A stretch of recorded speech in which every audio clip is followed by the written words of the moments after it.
packing Brock's away also. Yeah, he's away. Okay, thank you everybody for coming. We're going to start today. Hi everyone. Begin first of all by acknowledging and thanking Hashem for the miracle that happened yesterday and asking Hashem for more such miracles with Hashem's help. But it's a very big deal. I mentioned before that I actually asked quite a few rabbanim, like a few rabbis, if like halachically we should be saying there's a special bracha a person makes when good news happens. Like when someone loses someone close, you say Baruch Dayan Emes. So there's an inverted bracha of that, Hatov HaMeitiv. And I asked, like, shouldn't we be saying it? And no one told me a good reason why not to yet. But my shoulders aren't broad enough to say you should. But I'm curious. I mentioned this before. I'm curious to see what happened by Antebi, and whether people did or didn't say the bracha. But at any rate, I'm just making the point that this is a very big deal. So the families would definitely would. They probably would say it even more. Right. There's a Machaya Meitim that they would say. Okay. Baruch Machaya Meitim, if they don't see someone like that for a long time. Mater Asurim, there's a few brachas they might make. Hagoyim also. I'm talking about as a community, when you hear, if you're under a strain and then you get news that relieves you of that strain, right? So maybe we qualify. Anyway, they would. Right, so there's even precedent for if my friend was saved, I would say Hagoyim for my friend. But in this case, that wouldn't apply because I don't know them personally. But in terms of good news that brings me a relief on some stress, then it might qualify for this bracha. Anyway, again, I want to see what was done by Antebi, but I'm just putting it out there as this is a really big deal, and we daven and ask Hashem that this continue. We have more such miracles. So with that, so we're looking at Class 3, and I mentioned at the beginning of the series that for myself it was exciting because I learned a lot of new things that I hadn't known before. Because it's my first time ever spending significant time looking into where women show up in Torah scholarship. Not that I wasn't looking for it before, but I wasn't, not that I was trying to avoid it before, I'm saying, but I wasn't looking for it. But now that I am, you're finding out all these things. And today especially is going to be for that reason. So when it started out, like when I had mapped out how I was going to do this, I had some unconventional teachers, as we'll see soon, some women who became teachers in yeshivas. We're going to get to that. And then I wanted to talk about the myth, really, around Rashi's daughters. Right? Rashi's daughters, they learned, they were scholars, and I knew there was a big myth, and I knew where the myth came from. Sorry? Yeah, the Tefillin myth, and I knew where the myth came from, so I wanted to just spend some time basically busting the myth. But then as I'm digging, I actually discovered that there's more truth to the myth than I had previously known before. So I'm excited to show you that. And that actually links back to the unconventional teachers. Like one of the unconventional teachers that I wanted to talk about ends up linking into the Rashi story also. So this should be interesting. Okay, so we're kind of going chronologically. And this is a source that was brought to me by Rabbi Dinnerman. It's my brother's rabbi in New York. So, starting with this kind of random story, and we're going to come back to it when we go full circle. So, you can see on the front page it says travels by Rabbi Petachia or Psachia of Ratzizbon. There's a different way to pronounce it. We'll see in a minute. He lived in the latter. This is a snap image of the cover of the book, right? In the latter end of the 12th century, he visited Poland, Russia, Little Tartary, the Crimea, Armenia, Syria, the Holy Land, and Greece. So he did extensive travels, and he didn't write a travel log, but he had notes of his travels, like a diary, and it was later compiled. And we know it was compiled later because the whole diary is written in the third person. Rabbi Petachia came here, he saw this, reported this. So it's written in third person. So in the middle here, on the left there, you can see, well, on the right actually, where there's a red dot there, it says I'm not sure how to pronounce that, Regensburg. That's Ratisbon, that's the same city. I'm not sure why they have different names, and like a lot of these European towns, they change names 1,000 times, but it's the same place, and so you can kind of see where it is. And on the left, this is, at least according to Wikipedia, a map of his travels. So it's a lot of traveling, especially for those days, and he's keeping a travel log. So just a little bit about him before we get into the passage I want to read with you. So Betachia ben Yaakov is of Ratisbon, or Regensburg, lived in the 12th century, as we saw. He was a student of Rabbi Yehuda Chassid. So you'll remember we spoke about the Chasidei Ashkenaz, this Kabbalistically inclined Ashkenazic group of Jews who lived aesthetic lifestyles in the 12th and 13th century. Rabbi Yehuda Chassid being one of those leaders. So this Rabbi, this Petachia was a student of Rabbi Yehuda. So that tells us a little bit about what kind of Jew he might have been. Very ascetic, just Kabbalistic somewhat. Now, according to some of the people I read online, he was the one who compiled the travelogue, meaning he took the notes of Rabbi Petachia and turned it into the book.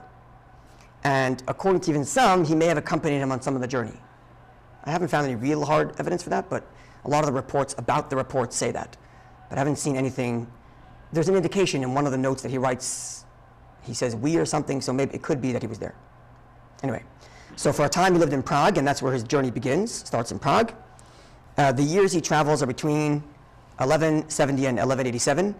They know that because he's in Jerusalem, as we'll see in a moment. He's in Yerushalayim while the Crusaders are still holding it, and I think they held it until 1187. So he was definitely there at that point. And they know from 1170 because of a certain, when he gets to Saladin, where is that? Saladin was the conqueror. Right? Yeah. So, The Levant, as they called it. so he was somewhere at some point that indicates based on where this other person was that it must have been during this time. Okay, yeah. So that's what they figure it's between these times. So he was not long after the famous, the travels of Benjamin Tudela. Benjamin Tudela is a famous Jew who traveled during this era and wrote extensively about his travels, much more than Petachia actually. And I guess maybe it was a kind of trend. So Petachia traveled as well, a little sometime later. So he describes in the book the illustrious academies of Babylonia and the dual leadership. So let's put ourselves in perspective in the history, looking back at the previous class we did. So we divided, in our first series, we divided the eras of the Jews who were living in Babylonia, called them the Gaonim, and then the post-Babylonian era where the split between Sephardi and Ashkenazi happens, right? So here we're the 12th century, so the split between Ashkenazi and Sephardi already exists. This is after Rashi, or around Rashi's time. Rashi's 1105, right? Or dies in 1105, I'm sorry. So it's actually after Rashi, right? So the Ashkenazi-Sephardi split already exists. But so when we divide these eras by geography, they end up overlapping.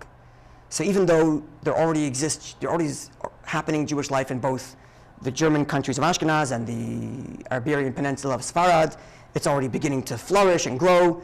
It doesn't mean that the Babylonian just came to a grinding halt.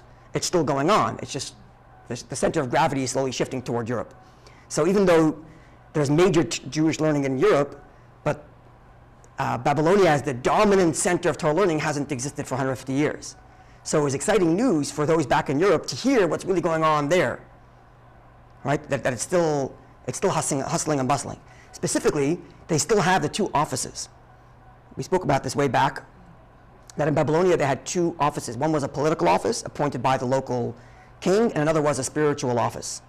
And those two offices are described in great detail by Petachia in the 12th century. So the system that we know of from pre-Talmudic times is still going in the 12th century. It's pretty remarkable to see that's going for that long. And he describes in great detail, this person was before that person, there was a rivalry between this one and that one, and the government chose that one for this reason, the students were more happy with that guy. He describes all of that going on in Babylonia at this time. So he's in Yerushalayim, I mentioned this before, he's in Yerushalayim while it is still in the hands of the Crusaders.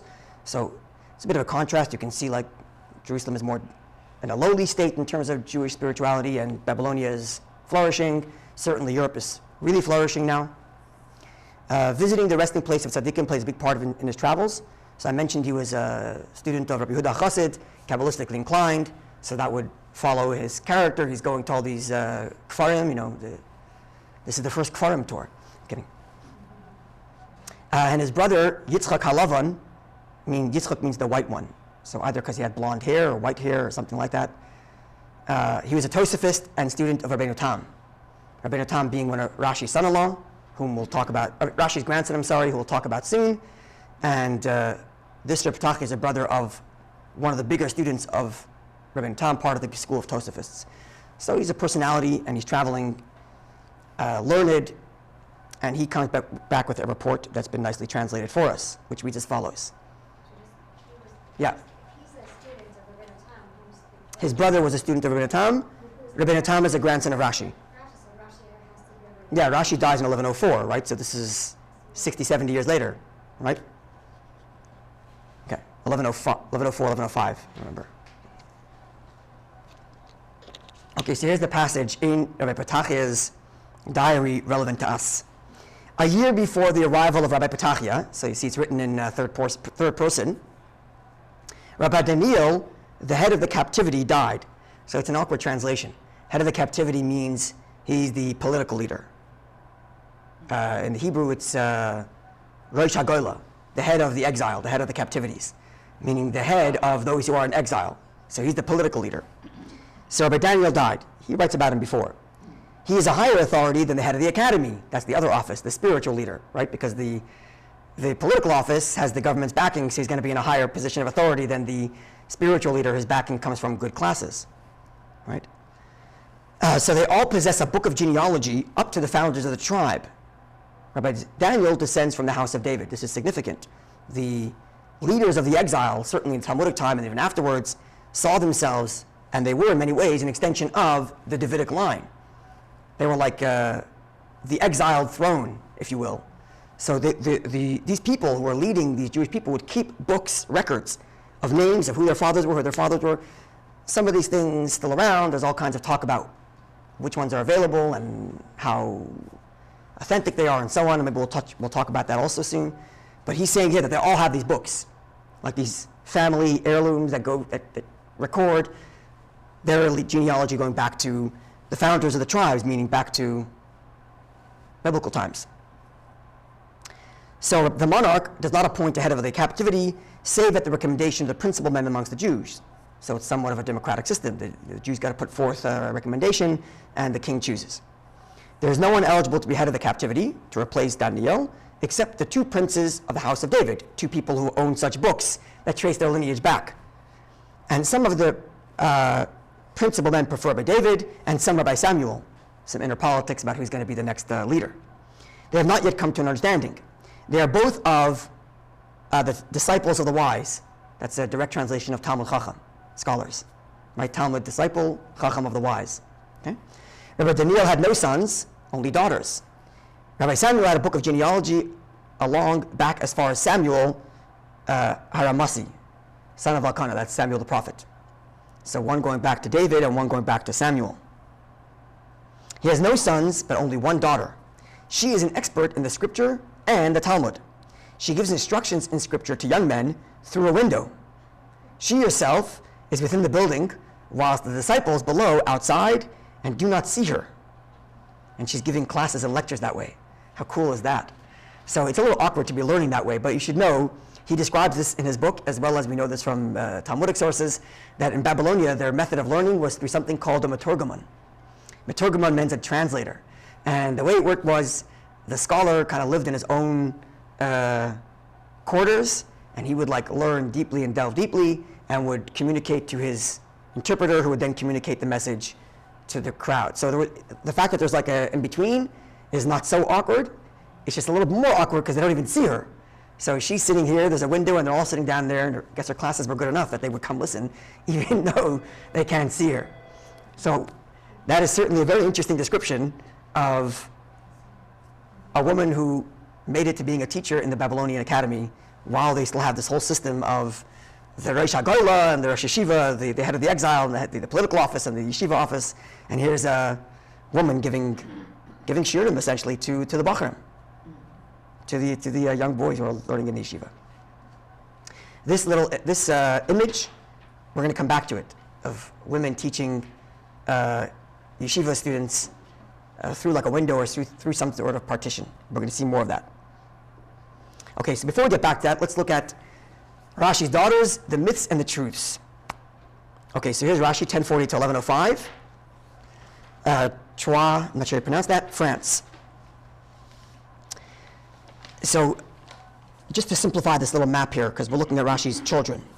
So Rashi has 3 daughters, at least 3 that we know. And they're on the first line of each of these like little sublines. So you have Yocheved on the top left, and then top right you have Miriam. Those are the 2 daughters we know much more about. And then the third one on the bottom right is Rachel. Right? Bat Rashi means daughter of Rashi. Okay, so you have 3 daughters. We're going to focus on Yocheved's children. And I highlighted the people that we need to know. So Rashi's grandson, Yaakov ben Meir, is called Rabbeinu Tam. Okay? Yocheved marries Meir, and their son Yaakov, is son of Meir, is called Rabbeinu Tam. He's called Rabbeinu Tam because Yaakov in scripture is called Ish Tam, a man who's wholesome, Yoshev Ohalim, who sits in the tent. Right? So his name is Yaakov, so they call him Tam as kind of like a reference back to Yaakov in the biblical narrative, was referred to as Tam. Wholesome, like Tamim, complete.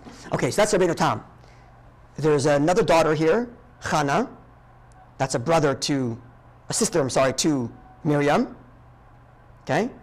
And she marries Meir, not to be confused with her father, Meir. Right? Her father is Meir. She's a daughter of Meir, and she marries Shmuel. This is the confusing part. Hannah bat Meir and her husband Shmuel. Okay, her husband is Shmuel. So Hannah marries Shmuel. Her father is Meir and Yocheved. Yocheved being Rashi's daughter. And Shmuel is the son of Rashi's prodigal student, Simcha of Vitry, who writes a book that chronicles Rashi's customs called Machzor Vitry. Okay, so there's a lot of, you can see, there's a lot of marriages going on.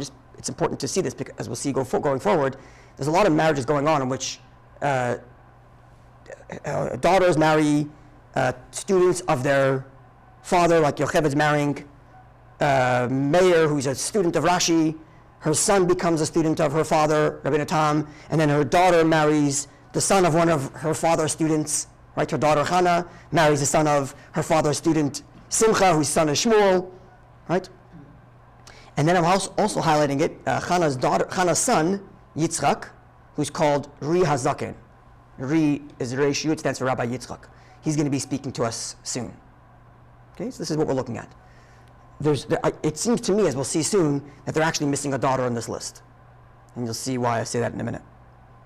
Okay, so now we have that kind of picture, right? 3 daughters, Yocheved. Yocheved has, so far we know, for our purposes, Yaakov, known as Rabbeinu Tam, and a daughter, Chana, and Chana has a son, Yitzchak. Okay. So with that, let's go to the next page, and we'll do a little bit of learning here. So this comes from the Gemara in Eruvin. You'll see why we're talking about this. The Gemara there is discussing whether one should be putting on tefillin on Shabbos. We don't. We all know that, but this is the background story. So I'm going to read it in English. This is a translation along with Steinsaltz's interpolated commentary. Rather, we must say that it is this Tana who maintains that Shabbat is a time for phylacteries, for tefillin. Okay, we don't do that, but there's this one view that says we do. At was taught in the Braita, Michal, daughter of Cushi, king of Saul. Daughter of Cushi, king Saul, would don phylacteries, don tefillin. So she, Michal, would wear tefillin. And the sages did not protest against her behavior, as she was permitted to do so. And similarly, Yona's wife would undertake the festival pilgrimage, and the sages did not protest against her practice. Both of those mitzvahs are time-bound positive mitzvahs, which women are exempt from. Right? Going to the temple is only once a year, it's time-bound, women are exempt. And tefillin, assuming right now that we don't wear tefillin at night, it's time-bound, it's only during the day, and therefore not for women. But here we have Michal and Michal wearing tefillin and Yona's wife going up to the pilgrimage. And the sages didn't say anything, let her do it. So continues the text, from the fact that the sages did not protest against Michal's donning tefillin, it is apparent that these sages hold that tefillin is a positive mitzvah, not bound by time, which is why she was allowed to. Namely, it is a mitzvah whose performance is mandated at all times, including nights and Shabbat. That's why they didn't protest. So there is an accepted principle that women are obligated in all positive mitzvahs that are not bound by time. So if Michal's wearing tefillin, these sages say, A-okay, it's because night and Shabbos is for tefillin also, and therefore women should do it because it's not time-bound. The Gemara rejects this contention, but perhaps the Tana holds in accordance with the other opinion of Rabbi Yossi, who said it is optional for women to place their hands in the head of sacrificial animals before it is slaughtered, which is again a time-bound mitzvah only for men. And this opinion is that it's optional. Although only men have this obligation, women may perform that rite if they wish. Similarly, women may perform other mitzvahs that they have no obligation to fulfill. So the fact that the sages didn't protest Michal wearing tefillin doesn't mean it's for them, it just means if they want to, they can. So we haven't come to any conclusion yet that they should. This is the Gemara's banter, and this goes on for a few pages, just highlighting one specific part. Okay, And the Gemara continues. As if you were to say so, that this Tana holds in accordance to the opinion of Rabbi Yossi, the Braita states that Yonah's wife would have sent to Jerusalem for the festival pilgrimage, and the sages did not reprimand her. Is there anyone who says that the mitzvah for festival pilgrimage is not a time-bound mitzvah, and that women are obligated to fulfill?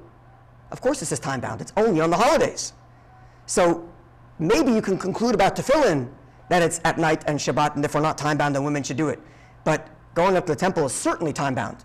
And if the sages were A-okay with that, it's nothing to do with the obligation. It's simply because if they want to, they may. Clear? This is like the Gemara's back and forth. Rather, he holds that she did not embark on the pilgrimage as an obligation, but that it was optional. Here too, with regard to tefillin, it is optional. Consequently, no proof can be cited from this Braita as to whether or not Shabbat is fit for time of tefillin. Okay, the pages go on discussing this back and forth. But what's interesting is that the Gemara's discussion on whether tefillin is obligatory on Shabbos and at night is connected to whether women should put on tefillin, right? Because if it's a mitzvah that extends to night and Shabbos, that means there's no time at which it's exempt, means it's not a time-bound mitzvah, means women should do it. The end is the Gemara rejects that thinking, but that's should. If it's not time-bound, then she should. But as you saw, the Gemara rejects that because it's not a question of whether they should, but rather that if they want to, they may. Okay? I'm not going to get into the subject about whether women should put on tefillin or not. I'm just bringing this up here because you're going to see in a minute why this myth emerged that Rashi's daughters wear tefillin. And that comes from the next page. So the next page is the Tosafos speaking on the passage we just read. And here it says, so first the quotes the Gemara, and then it says, Mikan Omer Rabbeinu Tam, that's what this says on the top left. From this, Rabbeinu Tam, that would be Rashi's grandson, Yocheved's son, Rashi, Yocheved, Rabbeinu Tam, known as Yaakov, he says, women are allowed to make the bracha on mitzvahs that are time-bound, even though they are exempt. Right? This is the idea, by the way, this is the Sephardic Ashkenazic split, right? Sephardim will not, many Sephardic women won't shake the lulav and etrog. And if they do, they won't make a bracha, right? But in Chabad, if you're in FTC, you know we're all making brachas. This is what it comes down to. Rabbeinu Tam is saying, well, if the Talmud is telling us of these women, Michal and Yonah's wife who would wear tefillin, presumably they were making brachas. And therefore Rabbeinu Tam says, well, if that's the case, anytime a woman engages in a mitzvah that she's not obligated to do so, but it's optional, she can make a bracha. This is Rabbeinu Tam's position. And from here, it was derived, for some reason, that Rabbeinu Tam's mother was wearing tefillin. This is literally the closest you get to Rabbeinu Tam's mother, Rashi's daughter, is wearing tefillin. I haven't seen any other source that gives us more backing than this. Everything that I've looked at says, yes, but Rabbeinu Tam says she can make a bracha. Okay, good. So he says that. It doesn't mean that they did or didn't wear tefillin. It just means he's of the view that if they want to make a bracha, they can. Very nice. Which remains true. As per Ashkenazi custom, women make bracha on shaking the lulav and etrog. Yeah? Just curious, I'm not sure if I'm right, but I think Ashkenazi makes the bracha first and then does the mitzvah. Sephardi does the mitzvah first and then does the bracha. I know they light candles. Only Shabbos candles. Only Shabbos candles. Yeah. We're going to see about that in a second also from one of our, okay, we're going to see about that in a second. That has something to do with this idea. Only because of Shabbos. All mitzvahs the bracha has to be made prior to the performance of the mitzvah. The problem with Shabbos is that once you make the bracha, it may already be Shabbos, and therefore you can't light the candles afterward. Right? That's why you close your eyes. That way the light appears after your bracha is done. That's one of the basic reasons why you do that. Right? But that's where there is a difference between Sephardi Ashkenazi, and we're going to see in a minute about that as well. Okay, so this is like the source, so to speak, that Rabbeinu Tam's mother, Rashi's daughters, were wearing tefillin. And then we have another text. This text comes from a book called Sefer HaPardes of Rashi. This book, Sefer HaPardes, is a kind of collection of miscellaneous writings of Rashi, all lumped together into this one book. Okay? So I'm specifically using an older print here because I want to show you two words here, and you're going to see why I'm doing that. So I'm translating, translating. Rashi writes, I, the humble one, the young one. He's not really young, but he means like I, the lowly of stature, so to speak. He's speaking humbly. Who I'm signing the bottom. Me the undersigned. I'm stricken with afflictions of health, of sickness. I'm lying on a bed, and And therefore, it's time for me now to just be much more brief in my writing, which is not my way, because my strength has been weakened. My hand can no longer move the pen up and down. And here's the words I want to show you. If you can see my pointer here, in the middle of the page, just center words. V'lachein biti. Anyone know what the word lachein means? Lachen? And therefore. V'lachein biti karati. Therefore I called my daughter to write these words. Aha! Rashi's daughters are learned and they can write. Okay. So we go to the next page and we discover that when they dug up the manuscript, it's actually a misprint. So if you look at the next page, it's a more modernized, better researched version of the text. And it reads, if you look at the bottom, the words right there, instead of v'lachein, what does it say? V'laben biti. Not, and therefore I called my daughter, but to the son of my daughter I called. So he's calling one of his grandsons, either Rabbi Tam or Rashbam or one of the other many grandsons who are his students. Okay, so the great source for Rashi's daughters being involved in his writing comes down to this misprint. Okay, so that's really where I wanted to end this whole thing. But I kept on digging, and we found some very interesting stuff that I'm excited to show you. Okay, so let's go to the next page. So is that clear so far? How can you be sure that it was a misprint? I haven't seen the manuscripts, I don't know, but from all the things I'm reading, it's pretty clear that it was a misprint. When did they discover it was a misprint? Like how many years after it was written? I don't know. Like if they found the original scrolls, and then Either that, or they compared it to other manuscripts. I don't know how this stuff works, but this has become like this is common knowledge. It's common knowledge, this was a mistake, and that was it. In a man's world, it's easy to say, I'm sure that's what he meant, right? Maybe. Maybe not. So maybe not. So let's just see. Such a rare idea that your daughter would do it. I'm gonna- It must have been the son of the Could be. I'm going to unpack a little bit more of what I've discovered, and then we'll see. I'll let you conclude. So if you look at the next page, I have on the top there says Rashi's granddaughters on page 8. This is something interesting that I had not known before I did this, prepared for this class. So there's a book, you could see here on the left, on page 8, Sefer HaSufot, which means like the book of gathering. So it says here, a work of Jewish ritual by Rabbi Eliyahu Karkasana, one of the pupils of Rabbi Lezer of Garmesia, the author of the Sefer HaKech, okay, about 1200. Edited for the first time from the only existing manuscript at the Montefiore College, Ramsgate, with critical notes, the indications of sources, and an introduction. Okay, now this book actually, as it's published in this version by this Rabbi Zubas, only covers a certain part of the manuscript. Only covers a certain section of the manuscript. It doesn't actually, he didn't actually go to publishing the entire manuscript. But what he did do is, in the introduction to his publication, he puts a list of all the scholars mentioned in this book and tells you where in the manuscript you can find them. Okay? So I went to find the manuscript online, and that's what you see on the left. Filmed at Jews College by Kodak London Montefiore Collection, right? That was the Montefiore College. Okay? So it's available online thanks to HaSifriya Leumit, the National Israeli Library. And so I looked at the index of the Sefer HaSifot, and because of something else I was reading, it says there, Rabbanit Miriam, a Rebbetzin Miriam.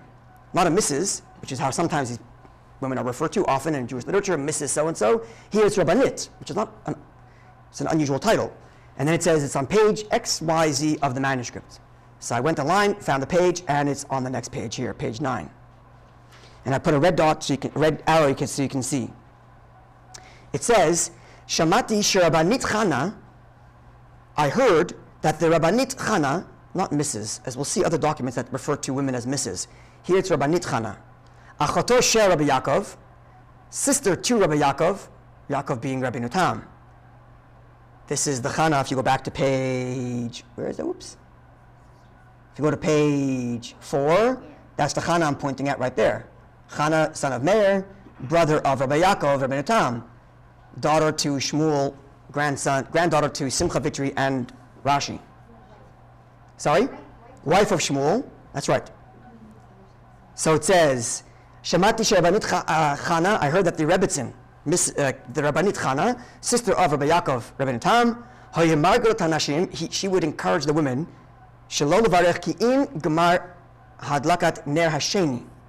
that they shouldn't make their blessing until after they lit the second light for Shabbos. And she would explain, if not, how could they say the blessing, we're now going to light the Shabbos candles, and she's already accepted upon herself Shabbos by making the bracha. And therefore wait till after you're done the second candle. This was a cool discovery as far as my little funness last week went, to find a document where a woman is referred to as Rabbanit, not Mrs., but Rabbanit, and in a piece of halacha that she's espousing. So I thought that was something very interesting. And this is Rashi's granddaughter, right? Miriam, sister to Rabbeinu Tam, her mother is Yocheved, daughter of Rashi. Okay, so now let's go even further. Next page here, this is printed in the back of many additions to Rambam's Book of Law. It's a collection of relevant responsa associated with the halachas of that particular book. So in the back, let's say Rambam has got 14 volumes. In the back of each one, you'll find relevant responsa. And they're usually collected from the Tosafist school, which is all Rashi's children and grandchildren, not all the Tosafist school. So here, this is a question, I don't really know all these things because he makes reference to certain types of food items, but essentially it's a question of, they have a pot and they made, let's say, a milchik dish on it, and then they covered it with like a metal cover, I guess to like insulate the heat, and then they also baked something else, which may have not been milchik, and whether there's like cross flavor going between the milchik and the non-milchik. This is what he's discussing here. I'm not familiar with these things. Pashtida, I don't know what that is. Pludin, I don't know what that is. And so I don't know what these things are, but that's the nature of what they're talking about. So if you look at the second line, it says here, Heishiv, it was responded by Reishiud, Ri, son of Shmuel of Dnieper. So Ri, Rabbi Yitzchak, son of Shmuel of Dnieper, is speaking. Go back to our Rashi genealogy page. That would be this right here. Yitzchak, son of Shmuel, Isaac ben Shmuel. So now this is Chana's son speaking. Okay, Chana's son is speaking. And he says,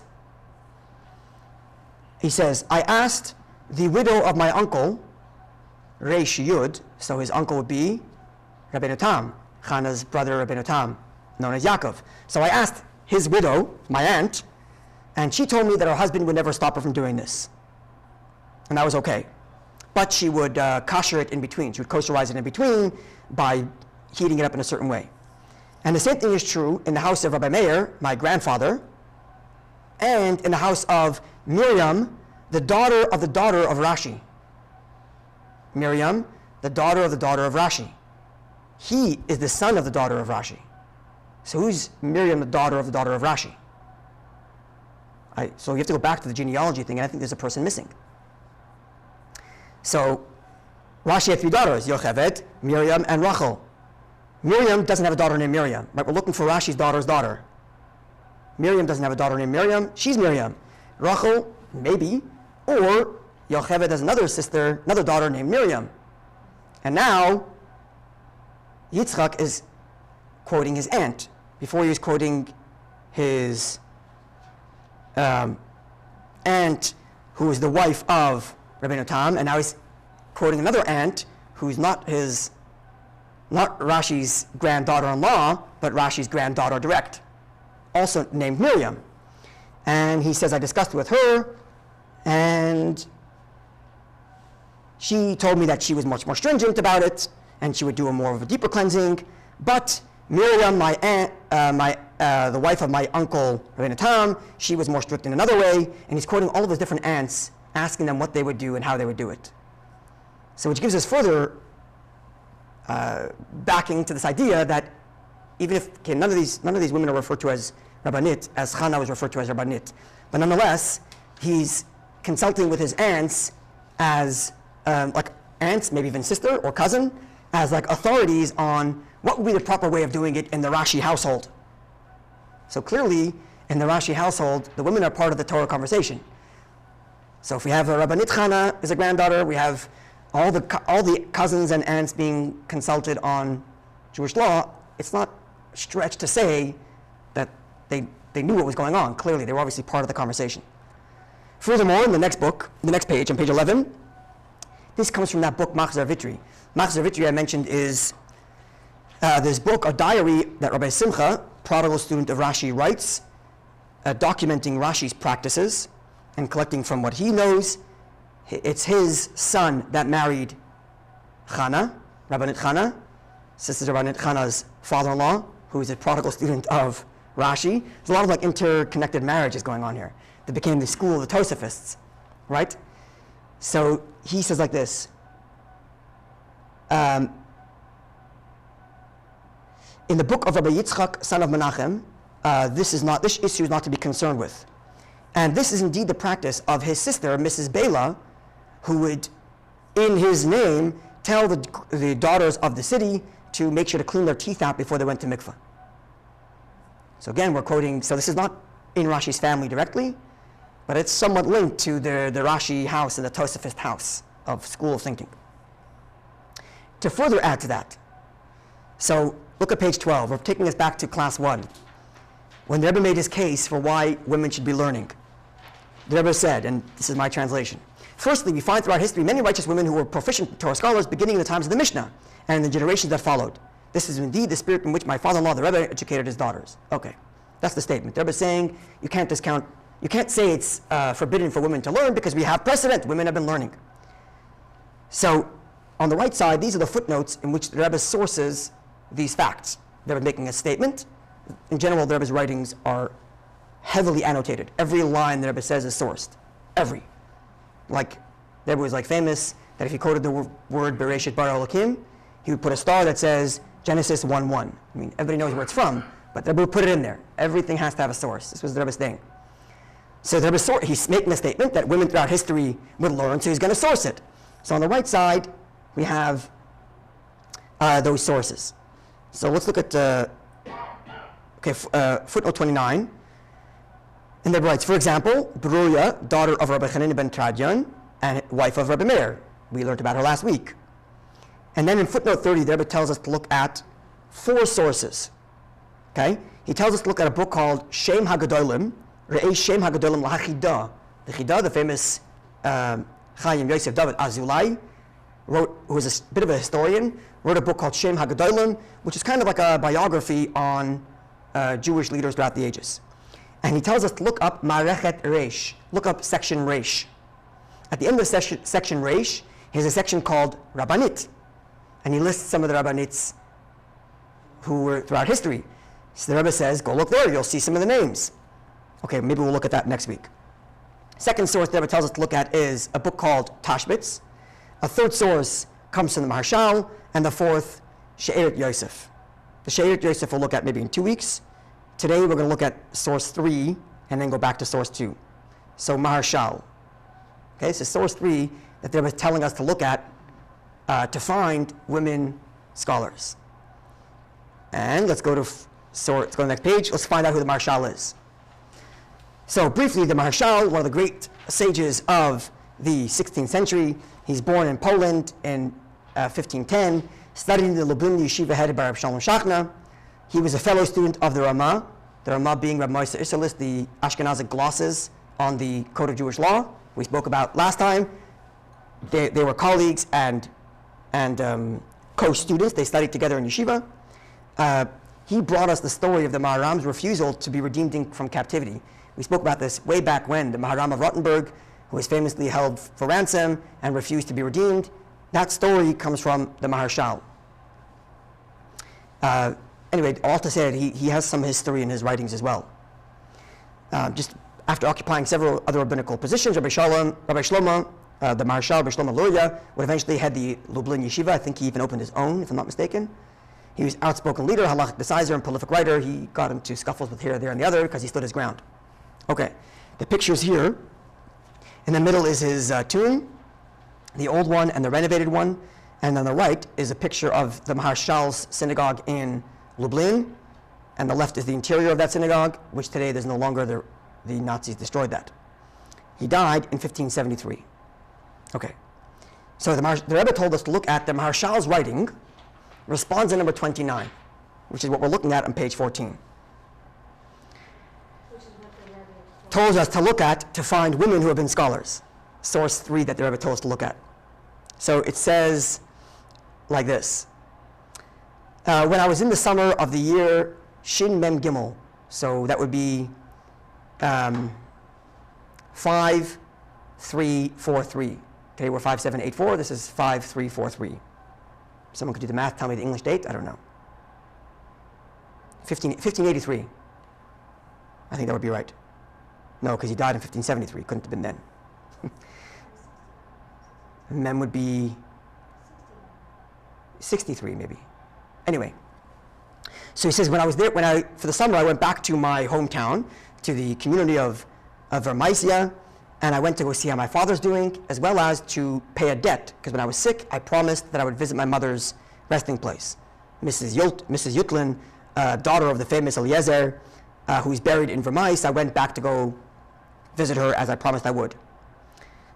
There's a small manuscript that came from a far-off place in which a certain person who also traces his lineage to the same family as mine, Luria, wrote that he heard from my father that my father has our lineage back to Rashi. So asking his father to verify that. So my father wrote back and said, and here I quote my father, says Rabbi Shlomo, his father's name was Yechiel. So his father Yechiel is quoting what his father had written. Yochanan Luria, Yochanan, son of Aaron, son of Nathanael, son of Yechiel, son of Shimshon, son of the Rabbanit, Mrs. Miriam, daughter of Shlomo Shapiro, and sister to Rabbi Peretz. From Rabbi Shlomo Shapiro, father of Miriam, who's my great-great-great-great-great-grandmother, Torah has not stopped back till Rashi. Okay, so the trail goes cold as to who's father and son, but we have this. Marshal counts Yechiel, so you have Marshal at Shlomo, to Yechiel, to Yochanan, to Aaron, to Nathanael, to Yechiel, to Shimshon, to Miriam, to Shlomo, and then from Shlomo up to Rashi. So that's 9 generations back from him. He's in the 1500s. 9 generations back would put us where? Somewhere in the 1300s, let's say. And then from him to Rashi is another 200 years, another 150 years. No names, but he's telling us that it goes back to Rashi. Okay, all of them are blessed memory. Then he says, this and even more, Otaha Rabbanit Marat Miriam, that Rabbanit Mrs. Miriam, Tafsa Yeshiva Kama Yomim V'Shanim, she held the position of leading a yeshiva for many years. The Yashva Ba'ohel Vilon, she would sit in a tent with a veil in front of Lefanaha in front of her, V'amra halacha lefnei bacharim uflagim, and she would teach halacha in front of the best of the bacharim. This is how it's written from my fathers, and this is how I heard verbally from my grandfather, Yochanan Luria. So, the second source that the Rebbe tells us to look at, Marshal, is also somehow extended to Rashi's family. So I don't know how far down it is down the line, because again, he's in the 1500s. He's counting back 9 generations to Miriam, which takes us to, I don't know, 1200s, 1300s. How far is that away from the women before in Rashi's family? I don't know. But maybe you can make if you wanted to paint a picture of the house of Rashi, including women who were learned, if you want, you can throw this in there also. And again, back to the same image of a woman giving classes to Bacharim behind a veil of sorts. I think the first one was upstairs through a window, and here it's through a veil. An image that we're not done. We're going to see that again coming up soon. Not today, but in future classes. Okay. Additionally, I couldn't find the original book online, but this is how I've read it. I've read it written about. So I'm quoting from someone else's quoting, who's quoting from someone else. So just so you understand. So this fellow on the left here is Ephraim Elimelech Orbach, 1912, 1991. He lived in Israel, was a researcher, writer, wrote many books. One of his books here on the left is called Balei HaTosafot. Tells us about the Tosafot's lifetime. And in there he quotes Peter Abelard. I'm for sure mispronouncing that. This Peter Abelard is a French theologian / philosopher of Christianity, if you will, who lived 1079 to 1142. So born towards the end of Rashi's life and lives into the next generation, to Rabbeinu Tam's time, right? So again, I'm quoting someone who's quoting Ephraim Auerbach, who's quoting Peter Abelard. But the quote basically says something to this effect. The Jews are way better off than us Christians, because we don't educate our sons for the right purposes. We only educate one of our sons in the ways of Christianity because we want to have grandchildren. So educating them to all become priests is a bad idea. So we educate one so he brings some income, and the rest we don't teach them anything about Christianity. Whereas those Jews are much better. They send all their sons to study in yeshivas, and if it means they don't make a good living, so be it. They want all their sons to be educated in Torah, and they send their daughters to be educated too. This is what Peter Abelard says. So if we're adding all this, it's the same. He's talking about the Tosafists in France. We're looking at the Rabbanit Chana. We're looking at Rabbanit Miriam, also traced to Rashi's lineage. We're looking at Rabbeinu Tam's nephew, Ri Hazakim, quoting a bunch of his aunts as sources. We had, who else did we had? We had Rashi's prodigal student quoting someone, Mrs. Bela, who is instructing women on how to go to the mikveh. Putting it all together, maybe this was a little more common in that household than we think. Okay. Can I just ask you, Sorry? at that time, most they were completely illiterate. They couldn't even read. So to them, someone who could read is already something who's brilliant. And all Yeah. the Torah is women and men alike. Everyone had to know how to read. So I didn't, that's true. So literacy, Jews were always more advanced, both men and women. That's for sure the case. Also, we were numerate, I think that's the word, numerate, literate, numerate. Jews were always like that. I didn't read a lot about this Peter Abelard, but Abelard, am I to pronounce it? But apparently he was like pushing the Christians to like be more open to educating women and whatnot. And it seems like in that context, he's pointing to the Jews and say, look, you see they're doing a much better job than we are. So maybe we should learn from them about how they teach their sons and their daughters, right? And he's speaking at the same time in the same era in France, and he's speaking about presumably all of the Tosafists, Rashi's either literal grandchildren or students of his students of his students. That's a school that he would set up. This is that era. That's Rashi was a dominant leader, and school of thought that followed from his writings and from his children and grandchildren. Okay. So I don't know how much time we have left, but I want to do one more at least. Maybe we'll save the next one for next week. But we have one more I want to show you today. It's an interesting twist. We'll see. So the Gemara says as follows. The Talmud tells us in the Tractate Pesachim. Again, this is translated and commentary by Rabbi Steinsaltz. The Gemara additionally relates that there were two students who were sitting before Hillel. And one of them was Rabbi Yochanan ben Zakkai. And some say they were sitting before Rabbi Danasi, and one of them was Rabbi Yochanan. Okay, so we know there's Rabbi Yochanan, but it's either, I don't know, like 6 generations apart. Anyway, there's a Yochanan sitting in front of his teacher. Either it's Yochanan ben Zakkai in front of Hillel, or Yochanan in front of Rabbi Yehuda. All right. So there's two students sitting in front of a teacher. One of them said, due to what reason need one be careful to harvest grapes in a state of ritual purity? By insisting on the use of pure vessels. And one need not harvest olives in a state of ritual purity. And the other one said the same point, only worded it differently. Due to what reason need one harvest grapes in a state of ritual purity, but one may harvest olives in a state of ritual impurity? Did you catch the difference? The first one said, with respect to the olives, why is it that I don't need to be in a state of ritual purity? Whereas the second one said, why am I allowed to be impure? Why am I allowed to be impure? Why am I allowed to not be pure? Why am I allowed to be impure? Why do I not have to be pure? Two ways of phrasing the same question. Now, teacher said, I'm certain that this first student will issue halachic rulings in Israel. The Gemara adds, and it was not even a few days later, and he issued halachic rulings in Israel. Okay? There's a statement. Right? But not important the particular law of what this business with the oil versus the wine getting impure. But just this idea that one is being praised for phrasing the question differently. One says, why can't I be impure? While the other one says, why am I allowed to be not pure? Right? So, Rabbi Shimon ben Tzemach of Duran, born in Spain in 1361, runs to Algeria after the massacre of 1391. This is when the Spanish Inquisition begins as a result of the massacres in 1391, when Jews were forcibly converted in Spain. Many were killed, many were forced converted, and those who were forced converted ended up in the Inquisition because the church wanted to see whether they were indeed loyal to their Christian faith that they were forced into. So 1391 changed Spain. It was the beginning of the end, which ended in 1492, almost 100 years later. But after 1391, many Jews left Spain, including Rabbi Shimon ben Tzemach, and he ends up in Algeria, a doctor, and wrote a lot. Okay, so in his response that says as follows. This is one of the sources, by the way, the Rabbi tells us to look at. There it says, I was asked, or you asked me, why is it that the teacher praised one of the students who said, why am I not required to be pure?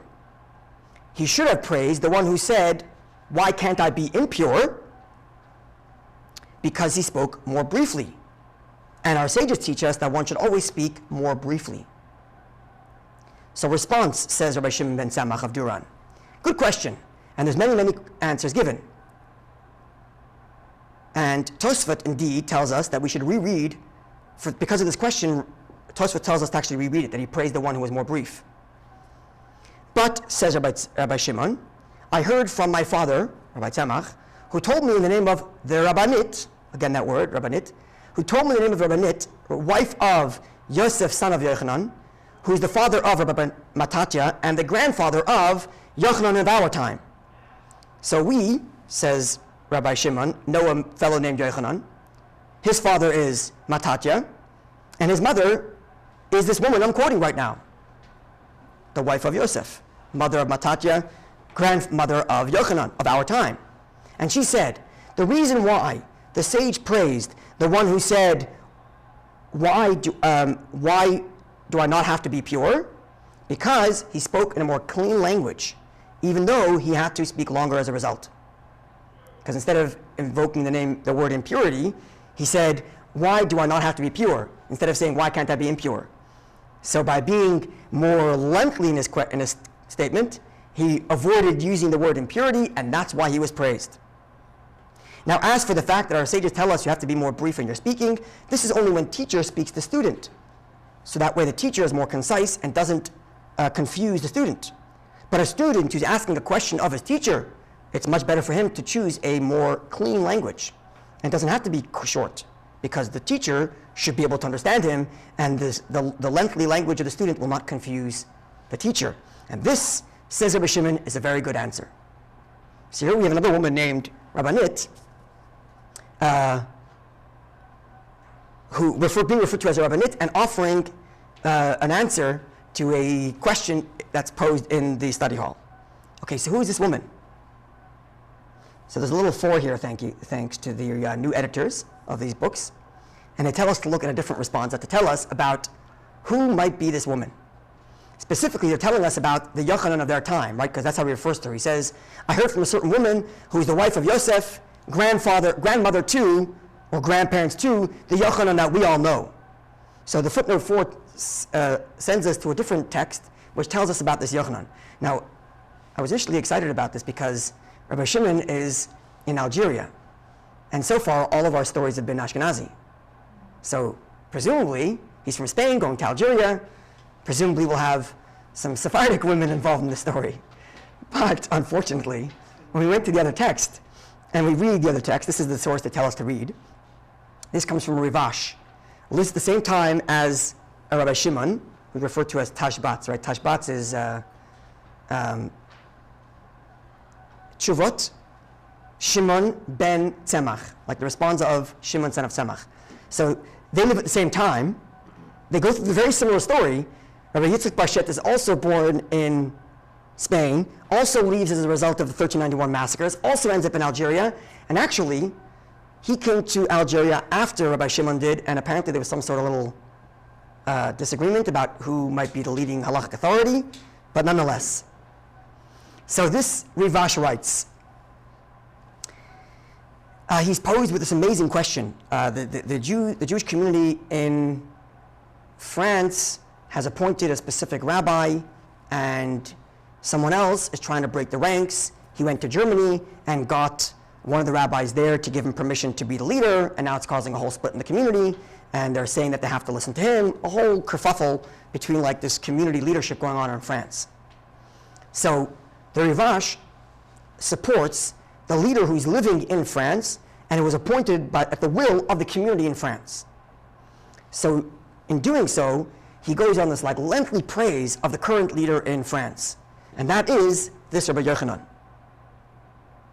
This Rabbi Yochanan, who Rabbi Shimon said, the Yochanan of our time, you know him? His grandmother gave this answer.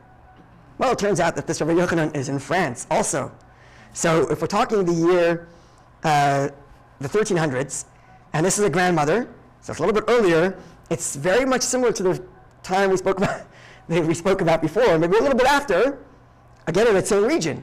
So it's hard to make this claim because you really have to do an exhaustive study of all the sources and texts to say that women were learning more in one place than another, but it's just all the things I'm getting at is like all into the same region.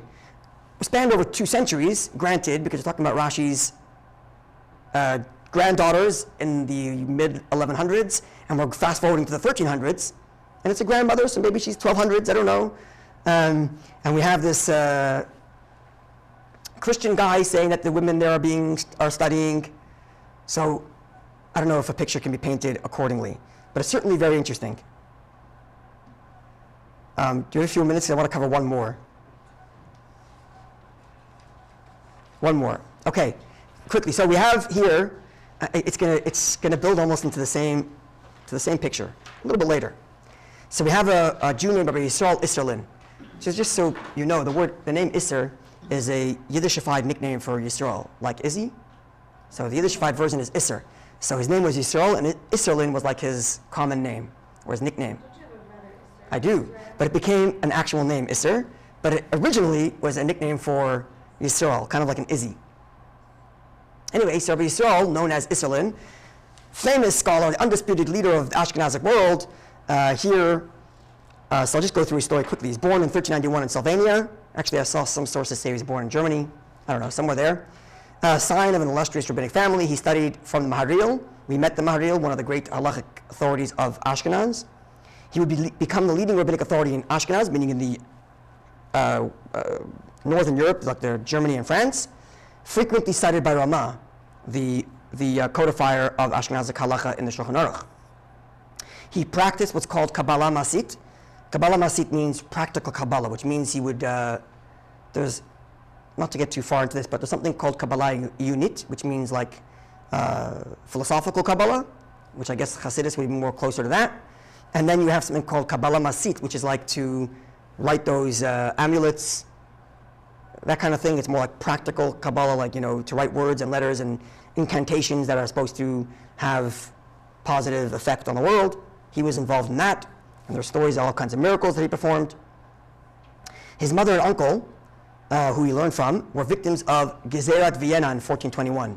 It was some sort of libel against the Jewish community there. 200 Jews were massacred. There was actually like a communal suicide in this synagogue pictured right here on the right. What happened was 200 Jews were killed by the locals because of some blame for some silliness, and the local duke owed Jews some money, and he figured, I guess, killing them is cheaper than paying them back, which is not uncommon in this time. And at some point, a bunch of Jews ran into the synagogue and hid there, and the authorities laid siege to the synagogue and had them trapped in there, and they were like starving and just a disaster. And according to the sources I'm reading, someone inside actually lit the whole synagogue on fire to just put an end to it. And this here is a remnant of that synagogue. So this Rabbi Yisrael, his mother and uncle died during that time. I don't know if they were in the synagogue or if they were killed, but they were killed during this period in 1421. He became the rabbi and founded a yeshiva in Neustadt in Austria. He and his wife Shundel had 4 children, one of whom died as a child. They had a daughter which died at a young age. He dies in 1460. Okay, so we're still in Ashkenaz country. We're a little bit later in time, not in the early 1300s, which is what we're talking about before, 1400s. And here is something also very, very interesting. This is one of the sources that told us to Wait, no, the Rebbe didn't tell us to look at the source.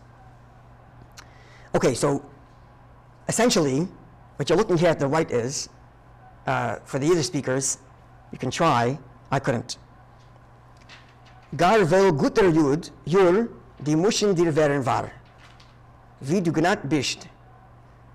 Which translates as, not because my Yiddish is so good, because on the left they give us a Hebrew translation. It's old Yiddish, I could not get this. It says, you should be blessed with many long, good years, whatever your name is. So it's a nameless letter. And she goes on to say, I'm reading from the Hebrew, but it's in Yiddish there on the left. You write to me asking that I should speak to my husband, Rabbi Isserlin, may he live and be well, with respect to a certain wound that you have. She has a wound that's causing her to bleed, and it's causing all kinds of complications in their marriage, and she's writing to Mrs. Shandel Isserlin for advice. So I spoke to my husband, and he told me the following. My husband said, I'm not reading the whole letter, and then she concludes, Und was du mi badarfs, and whatever you need, und was du mi badirfs, so lieb, whatever your heart desires, das schreib mir, please write to me. Ich weiß nicht, wie zu schreiben. I don't know what else to write. Gott lass dich gesund bleiben. God should give you good health. Das bist ich Scheindel Eishes, Mareno Harav Yisrael. I am the wife, I'm Mrs. Scheindel, wife of Rabbi Yisrael. So this is very remarkable. A Rebbitzin not just being quoted in a book by someone else, a male writer.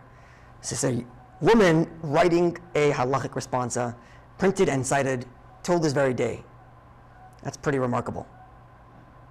Being cited as a halachic quote, not just we heard in the name of Rabbanit Chana. She writes in Yiddish a responsa to this woman, and she writes it, I suppose, because of the nature of the question. Maybe she didn't want to write directly to the husband, so she wrote to the wife, can you deal with it?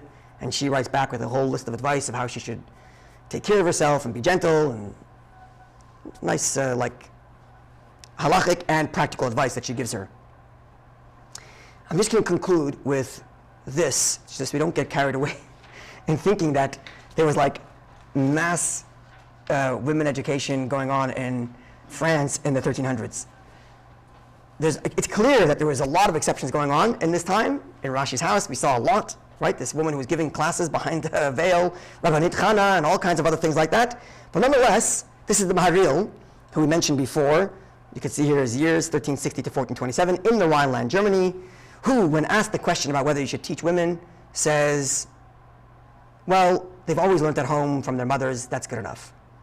So obviously there's obviously a lot of exceptions to the rule. It's clear. It's also clear that the women who are learning at home weren't just learning at home and that's it, but were involved in instructing also, either as mikvah ladies, as you saw, or speaking on behalf of whatever, giving women instruction, being referred to as rabbanit. But nonetheless, we should understand that all these women who achieved this were remarkable and what's everyone looking for? Mold breakers. This is not the norm. Clearly, even though it's clear, rather, that these exceptions existed, at least in this time period, more in France, and maybe that would support the myth/truth about Rashi's daughters, considering the granddaughters are being quoted, the aunts are being quoted, there's a Rabbanit Chana, there's a great-great-great-great-granddaughter, or I don't know how many greats, who's teaching classes behind a veil, and there's some other women in this time period and area that's being quoted as Rabbanit and giving answers to Tosfot's question. So maybe there's a case to be made in that regard.